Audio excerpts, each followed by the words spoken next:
right, guys, so we are going to get ready to start learning about Reconstruction. So this is the time period right after the Civil War. And throughout this unit, we're going to look at a couple of different perspectives because there was a lot that was happening and the country was really in literal Reconstruction, right? They were in a time of turmoil and trying to figure out where was the next step in building their nation. And so we're going to look here, and you have just some notes that I want you to look over. As you're reading through this, you can annotate it in the sense of like anything that stands out to you. So it doesn't need to be in-depth annotations, but I do want you to read through and see, okay, what stands out, what's interesting to me, or something that I think I need to make note of. So we have here Reconstruction is the period after the Civil War, right, in which the states formerly part of the Confederacy were brought back into the United States. So the Civil War was all about the Union versus the Confederates, and the Union won. And so now the states in the Confederacy were coming back into the United States. But the Union and the Confederacy were very different in what the outcome that they wanted. And so this was not an easy feat, the Reconstruction. And so there was the implementation of the 13th Amendment that happened after the Civil War. So neither slavery nor involuntary servitude, except as punishment for a crime whereof the party shall have been duly convicted, shall exist within the United States or any place subject to their jurisdiction. So, for example, as you're reading through, you can say like,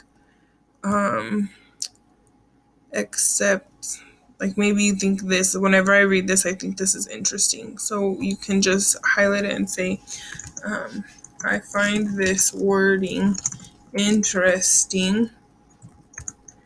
They are, if I can spell right, and interesting. Sorry, guys. Slavery and involuntary servitude is no longer allowed, except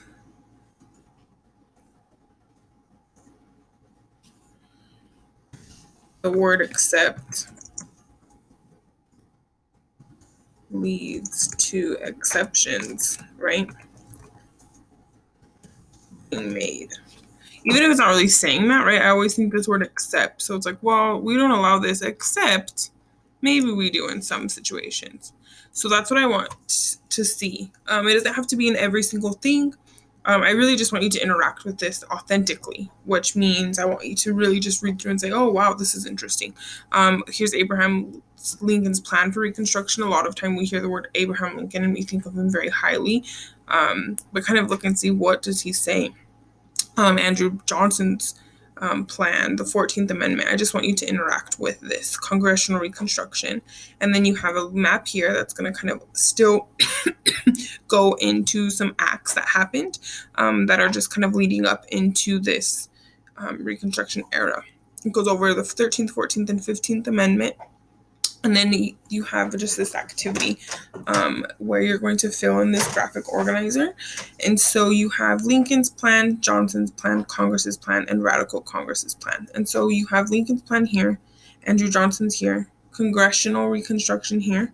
And then on slide 2, you have Radical Congressional Reconstruction.